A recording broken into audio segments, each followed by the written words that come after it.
Hello, good morning. This is Dr. Quarter Fix. In today's video, I'm going to be teaching you guys how to troubleshoot a car that blew smoke, that short oil burn oil. Now, when it comes to oil burning in your car, it will stem from two guys. It's two guys that actually do that. Now, when we're talking about losing oil, it's different, all right? So before you do that, before you start thinking about that, it could be this guy, you want to make some thorough inspection. By the way, if you're new to my channel, subscribe and turn on your notification. So let me flip the camera. In inspection, you want to do is you want to check around your engine and make sure that there is no any oil spillage. If there is any oil leaks down to the oil, you can see down here, mine is very clean. There is no any oil dropping, so which means when I pull up my dipstick right here and the oil is just at the tip, like you can see right here, it means there is a problem. The oil is getting burned. So there are two guys, one guy on the roof, one guy get replenished, and the other guy, two of them, one guy is on the roof and the other guy is on the downstairs. The guy on the roof is your valve stem seal, which is this guy here, the blowjob kit. Then the other guy is down, which is the piston rings. It comes up, it goes down, but this guy is always stationary. It's not moving up and down, though it's constantly giving the valve stem a blowjob, the valve a blowjob while the valve goes up and down. So here is the deal.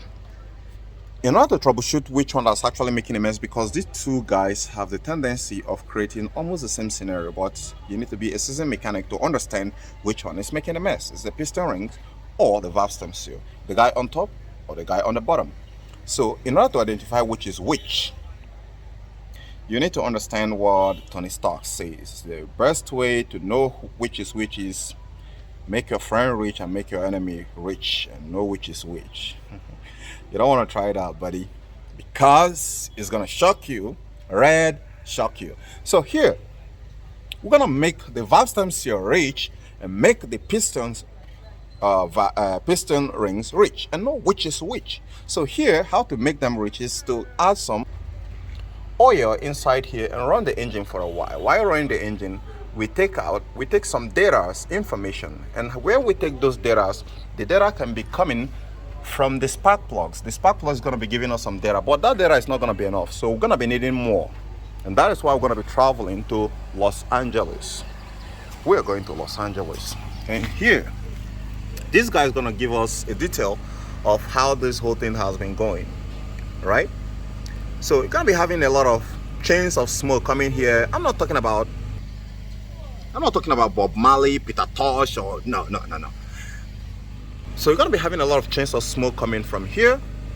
Now, how that smoke comes is what matters, is what we're going to be using to make our data, to check the information we have right there to know which guy is responsible. Now, when you start up the car first thing in the morning, you need to pay attention to that guy I just visited right now in Los Angeles. If you're having a blue smoke, first thing when you start up the car, then you need to observe it. Is the blue smoke constant coming out, jutting out of the exhaust? If the blue pipe, the blue smoke is constantly coming out of this very tailpipe here, after starting up in the morning, and when you drive up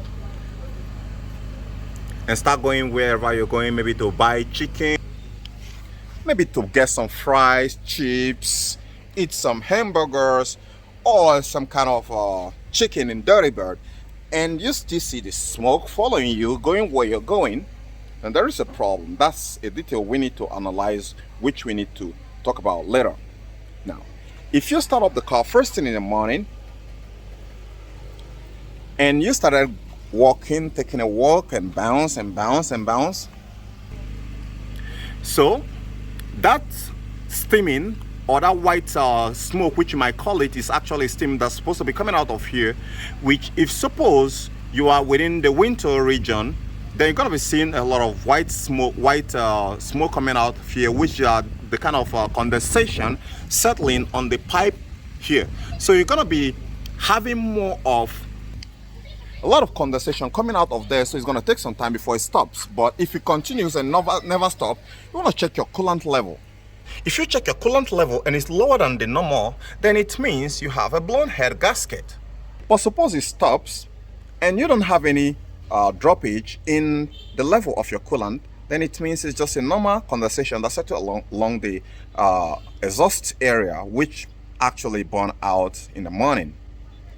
But here is the deal. If you're having a constant chance of smoke coming out of that very place, if you start going to Tijuana, it follows you. If you start going to Los Angeles, it follows you. If it doesn't stop following you, even though if you tell it to stay at home, then that is a typical sign of a one piston rings. I hope that is clearly understood.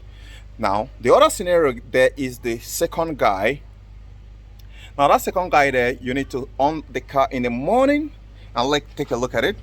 If you're having a lot of chance of smoke coming out of the tailpipe, or a brief smoke coming out of here, not as big as that of Bob Marley, you need to observe it. Now, this time again, you need to take a walk and let's find out exactly what is the situation on board. Now, I want to take a walk with it like as if you're going to walk your dog out. While you're taking a walk, you can also take an observation at what is actually going on. In some car make, depend on how severe it is, you might just start up the car first in the morning and you see it, then it stops when the engine fully warms up. What happens there is within the first core region, all these valve stem seal that are broken have congealed, and so they let some of the oil that settled right there when the engine has worked and stopped and settle right there. So when you on the car in the morning, it's gonna drop and you're gonna see it on the tailpipe, and after that, when the engine heats up, it stops, right? So when you see the blue smoke start up in the morning and stop later when the engine warms up, then you have a valve stem seal. But in order to confirm that it's actually the valve stem seal, then you need to walk your car and drive and drive and drive and go. Now when you go, let's say that the engine heats up, this time heats up really big and you are on a stoplight. You need to look at your mirror, which is here.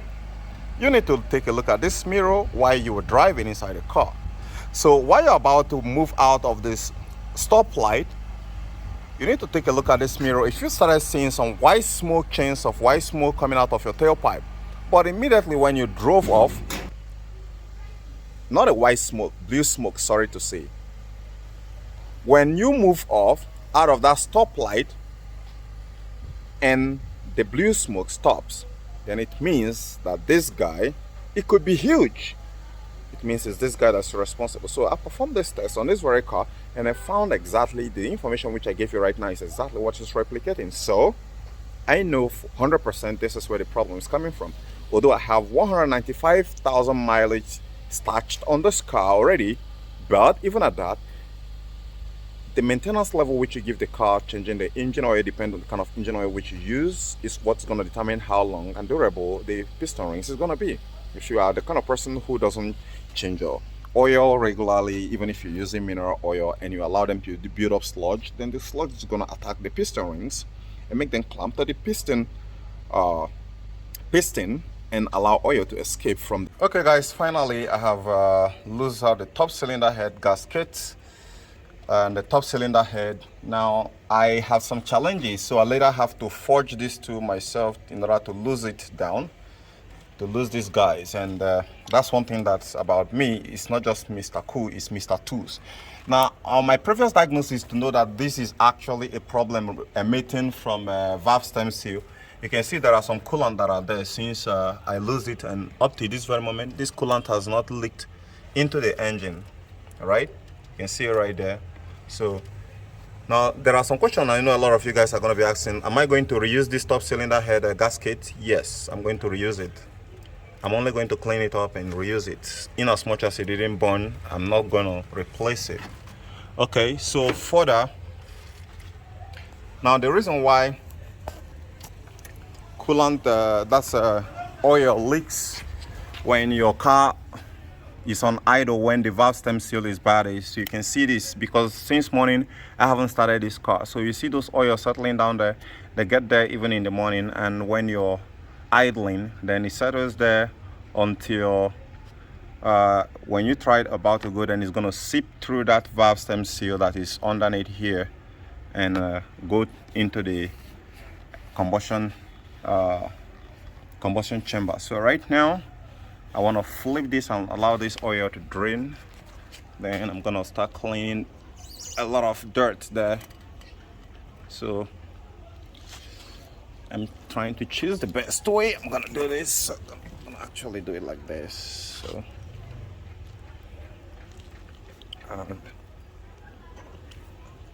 okay, here, if you look at it here, there are some carbon buildup, as you can see right now, and there are ways to test this to make sure that there is no any leakage. And that way to make sure there is no any leakage is what I'm gonna be showing you guys right now. Even though you're still ungrateful, that you won't subscribe, you won't show any gratitude, I'm still gonna show you guys. All right, so here, if you look at this one here, it seems like it's not well closed. If you look at here, look at it carefully. These two, the valve seals are much more better, and these ones are more worse. All right, so that's why you're seeing a lot of oil pulling in here. So what I'm gonna do here is, you can see the spark plug here. The car is complaining of a cylinder to misfire. Are you serious? This is crazy. The one that actually have a lot of carbon suit there is the one that looks clean on the intake, and the one that has a lot of oil going in there is the one that looks cleaner. So I have a lot of carbon buildup on here and here than these two where I'm complaining that there is a lot of oil, which I'm seeing right there. So I need to get some gasoline, pour it in here. So let's test it and see if it leaks. A simple gasoline is all you need, so you just pour it here and let's see if it's gonna leak out.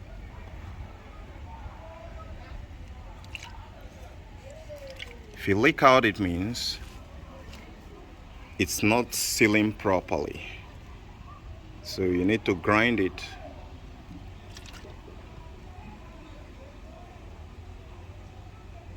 Okay, the fuel don't seem to be leaking. Okay, let me get it in here too. That's how we test it down here. I think it seems to be leaking because this one is reducing a little bit. But most often times this test is more better. If you see this one here, it's reducing. This one is leaking. So that's why it's going to be having some engine misfire. Look at it. This one is leaking. And this one here is not leaking. But one way to find out is you have to allow it sometimes before you start knowing. So if it's leaking, it's not going to leak from the spark plug area. It's definitely going to leak in through the valve stem seal. So I'm also sure that these ones are also going to be leaking too. This one, the fuel which I just dumped here has just been cleared out. So I am certain that these two are not going to leak. All right. So see, this one is still shutting. It's only this one here that's leaking, which is a cylinder 4. So that can actually create a rough idle and engine misfire if the valve is not closing very firm. That is why you need to grind it and have to have some paper to clean it up thorough before getting it back into the system. And you have to be very careful about this very surface here, because if there is any some sort of shifts or variations, then you're gonna have system overheating. It's gonna have overheating. Look at it, it's draining down. It's seriously draining down. And the other two there, they don't seem to be draining down, but this one here has drained all down through the valve. So that carbon buildup there is not for anything. It's not going to allow it to lap very well, so it's going to be creating some misfire and underperformance. Okay guys, so What do we got tonight? What do we got tonight? Gonna see this tugboat that are broken. You wanna know how to lose it? Huh? You wanna know how to lose this stud boat that got broken in there? Now, why did that broke most of the times? When you're trying to lose it dry, you're supposed to apply some WD-40 before loosening it. But if you try to lose it dry that way, well, you're not gonna succeed. And there are a special tool which you can actually use to extract it. If you heat it up and it shows red, you apply some oil right here, so the oil is gonna seep in there. Then after then, you wanna get a gripping plier and grip it really hard and turn it clockwise, counterclockwise, clockwise, counterclockwise until the oil pump into the combustion chamber and burn. So guys, now that you know how to troubleshoot to tell between if it is the guy that lives upstairs or the guy that lives downstairs and make the mess that shuts your engine oil, subscribe to my channel and give this video a thumbs up, and I'm gonna catch you guys later. Bye for now.